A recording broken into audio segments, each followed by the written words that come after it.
La República titula "Déjense de bravuconadas", una declaración de Carlos Bruce. En la línea también ha declarado Juan Cheput, ambos voceros oficialistas, advirtiéndole al fujimorismo que si de alguna manera ya están planteando a priori una censura de Jaime Saavedra, pues con la cuestión de confianza, según esto se pondría una metafórica soga al cuello, en el sentido que si se censura uno de los gabinetes, el gobierno tendría el campo despejado para que, si esto ocurre una vez más, se convoque a elecciones parlamentarias y se cierra el Congreso, posibilidad permitida por la Constitución.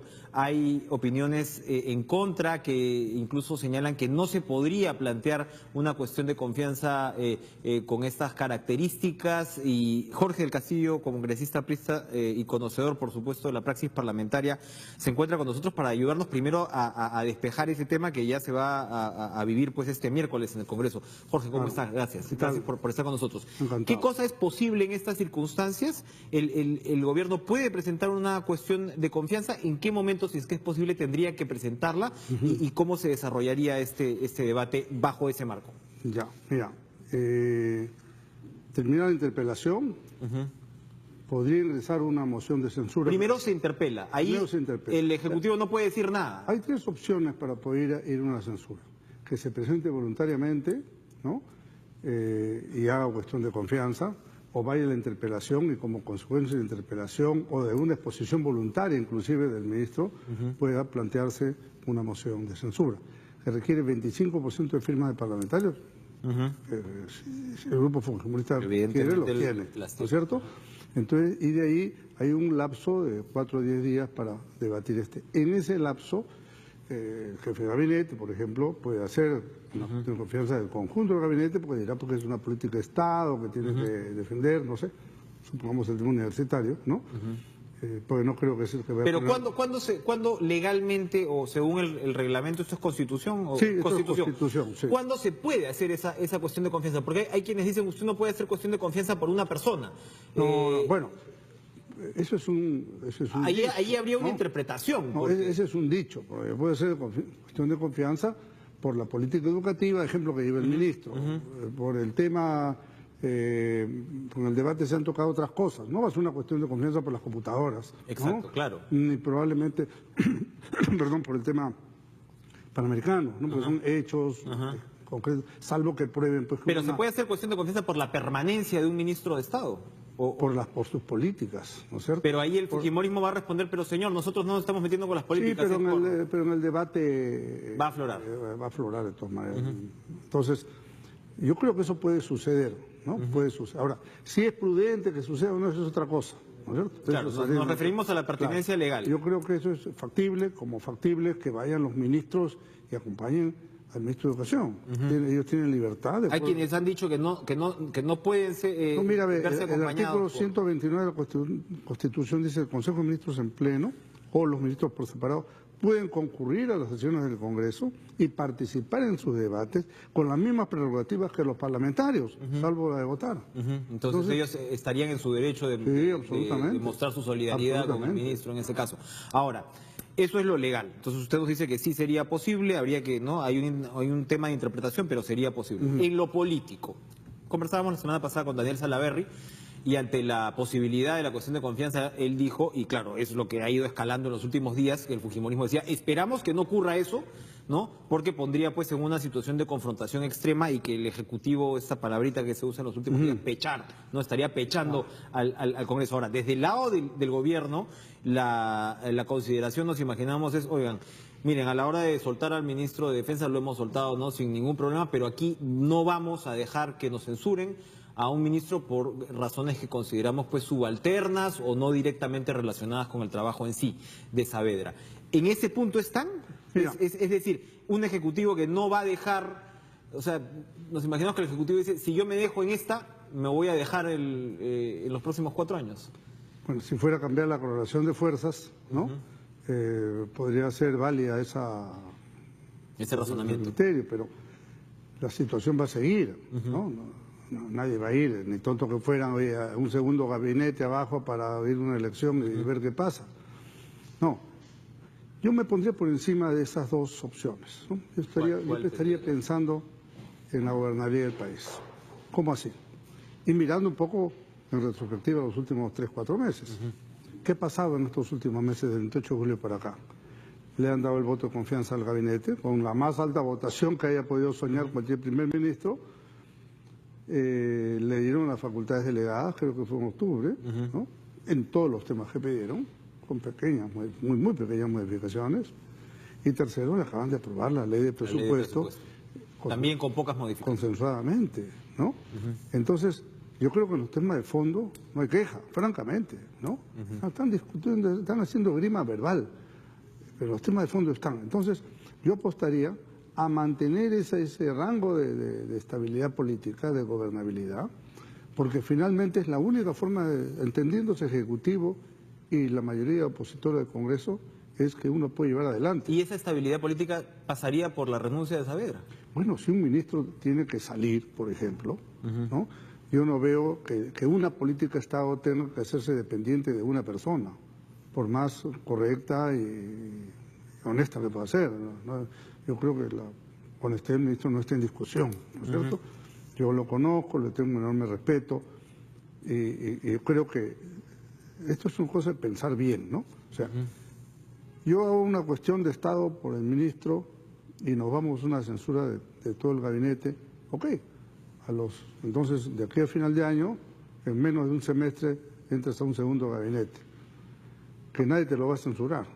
De que fueran locos, ¿no es cierto? Pero ya utilizaste tu bala de plata. La Constitución anterior decía 2 censuras seguidas. Esta no, te dice 2 censuras nada más. Claro. Entonces, recordemos que es una Constitución que le da muchas capacidades al presidente, ¿no? Y que de alguna manera esto se pone en evidencia en una situación como la que vivimos hoy. Claro. Entonces, pero el Congreso ya verá qué volantines da para no censurar a la segunda, ¿no? Entonces, porque nadie va a perder una mayoría de ese tipo.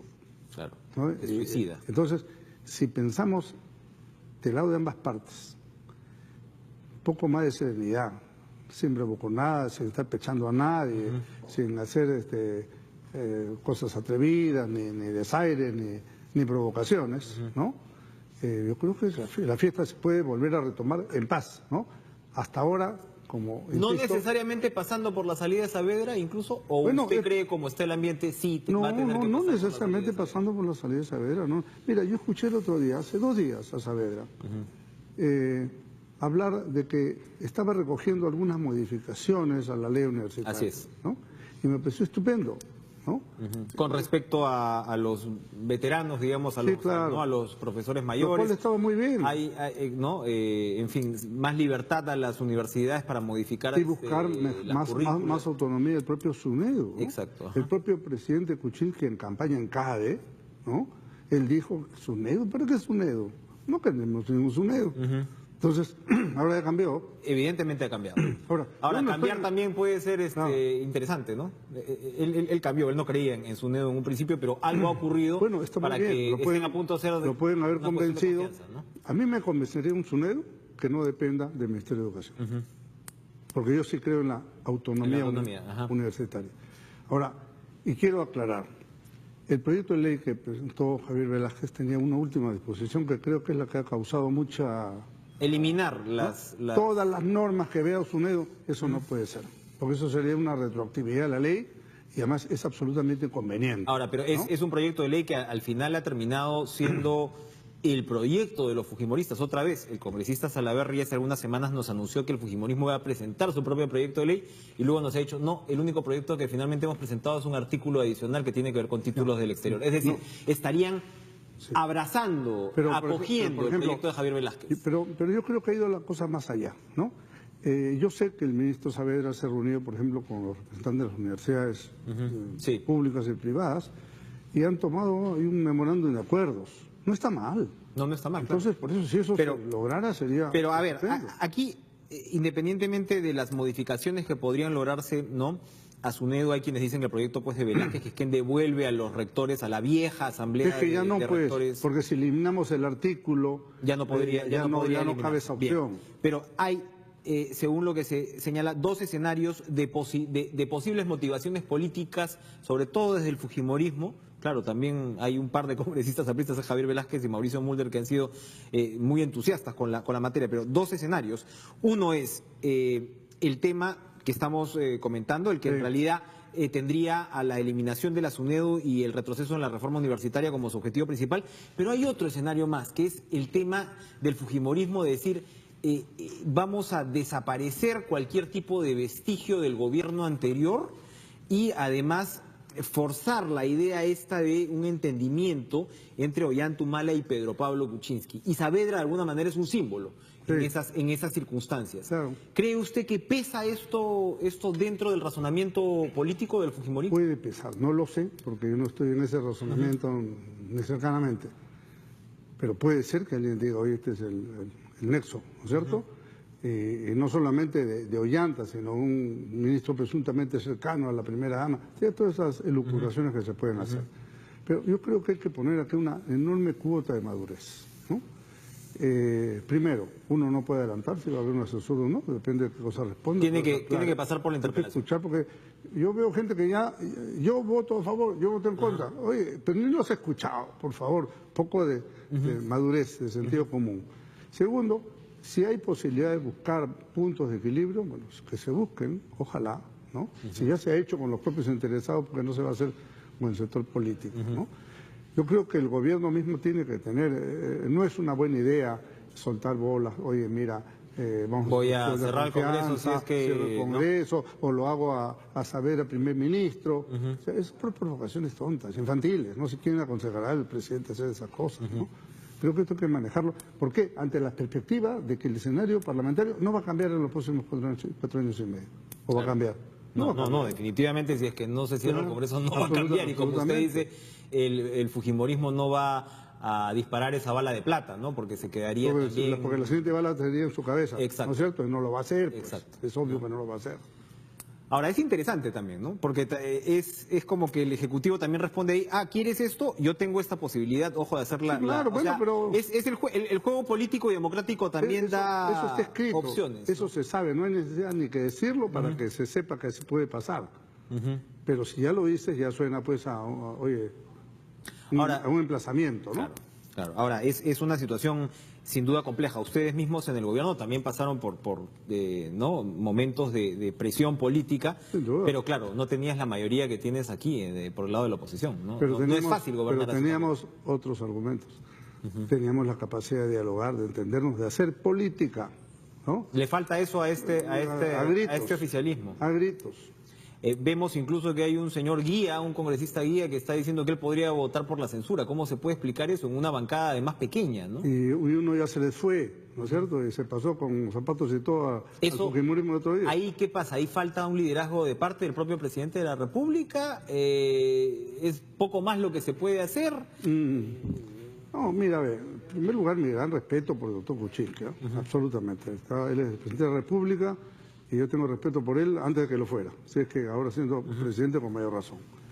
Pero, por ejemplo, le falta algo de asesoría política, me parece, ¿no? El disparar algunas cosas que no debieron decirse, no debieron salir de su boca, me parece importante. Su bancada tiene que ser una participación más activa, ¿no? Algunos ni hablan, los ministros, olvídate, habla uno o dos. Entonces, ¿dónde está esa primera línea de batalla que un gobierno tiene que tener? ¿No? Un poco como que el Premier se sorprende de esta situación, ¿no? Por la buena relación, por la buena relación supuesta, ¿no? Que tenía pero era obvio que se iba a llegar a un escenario con estas características. Pero mira, se la acaban de aprobar la semana anterior, la ley de presupuesto, que se tenga una piedra en el pecho. Ha podido rechazársela, cambiársela toda, ponerle nudos, yo qué sé.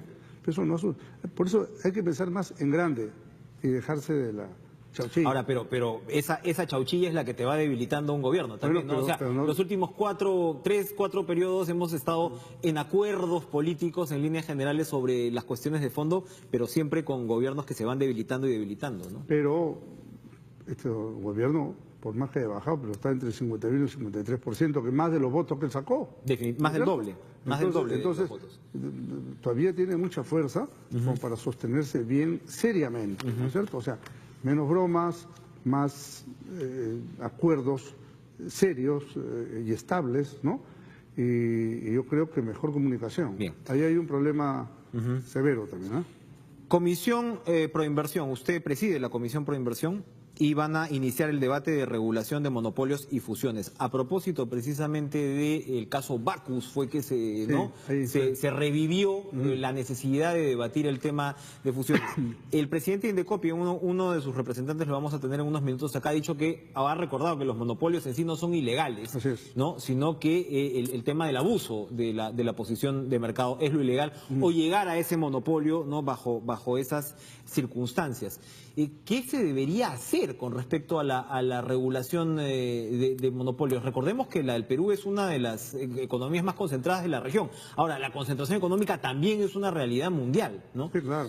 Pero ¿qué cosa es lo que un país como el Perú... Y las fusiones es un proceso que se viene dando. Absolutamente. No hay cómo parar. Estamos viendo unas fusiones en estos días, pero... ¿Qué tendría que hacer un país como el Perú legislativamente? En el caso de Bacus, claro, lo que se dice es fusiones que se deciden afuera y acá el país no tiene nada que hacer ni en cobros de tributos ni en la nómina de sus trabajadores, ¿no? O sea, vienes con el mandato de recortar personal y chao. ¿Hay algo que se puede hacer para, digamos, salvaguardar en algo pues las economías en un país como el Perú? Mira, en primer lugar, yo tengo claro que lo que no hay que hacer es una legislación precipitada, ¿no?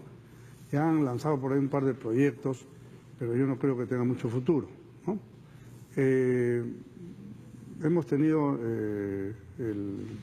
una opinión muy importante de un señor Cruzallegui, que es el jefe de políticas de competencia de UNTAC, ¿no? De Naciones Unidas, precisamente. Pasó por Lima, estuve conversando con él, salió ayer en República una entrevista muy buena.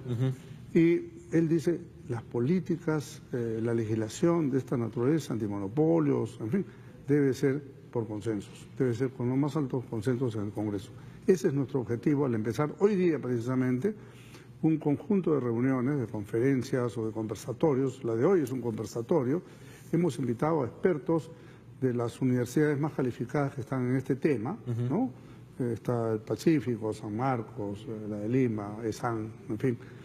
Y a profesionales, abogados y economistas, ¿no? Vamos a hacer una veintena de gentes que van a opinar y vamos a hacer a favor y en contra, hay de todo tipo. Una lluvia de ideas y vamos a ir ubicándonos, ¿no? Marcando la cancha donde podemos ir avanzando en una legislación.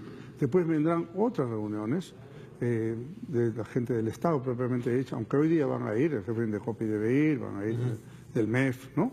Después haremos de gente del Estado, después haremos de los empresarios, después haremos de los defensores de los usuarios y consumidores, para finalmente llegar a un proyecto de ley consensuado. Esa es la idea. Entonces, ahora, ¿qué es lo que pretendemos? Por ejemplo, en una fusión, ¿no? Claro, la fusión per se no está prohibida para nada, pero uno puede poner algunas regulaciones cuando viene la fusión, ¿no es cierto?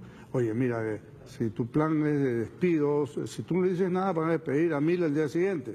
Es lo que podría pasar en Bacus ahorita mismo, ¿no es cierto? Pero si uno llega a un acuerdo, conversa, equilibra, puedes hacer un programa de retiro, cosas así, tarifas, calidad, precios, ¿no? Todo eso se tiene que ver. No puede seguir silvestre entonces esa situación. No. Además, la propia OECD recomienda que sea una legislación. ¿Hay un plazo? No hay un plazo. Creo que el plazo lo daremos en el camino. Hoy día estamos empezando pero yo le voy a pedir al televisor, al canal del Congreso que transmita esto, porque es muy importante que mucha gente siga. Es un tema, como sabemos, muy especializado, pero es muy importante. Definitivamente. Porque esto tiene, al final lo que queremos es el beneficio de la economía del pueblo. Eso es lo que queremos, que no se le suba precios, que no se abuse de monopolios, etcétera, etcétera. Jorge Castillo, muchas gracias por estar con nosotros. Para eso no hay plazo. Para lo que va a ocurrir con Jaime Saavedra, definitivamente sí hay un plazo y seguramente en los próximos días. Al cual yo quiero hacerle una pregunta, ¿no? Con la mayor claridad y transparencia. Ha circulado en los últimos días, ¿no? en las redes informaciones sobre que en las políticas educativas para niños habría ciertas inclinaciones que pueden confundir a los niños en el tema de su sexualidad, ¿no? Ese me parece un tema más importante que cualquiera que las computadoras o otras cosas. Me gustaría que el ministro nos dé una respuesta aclaratoria y satisfactoria, ¿no? Bien, gracias por estar con nosotros.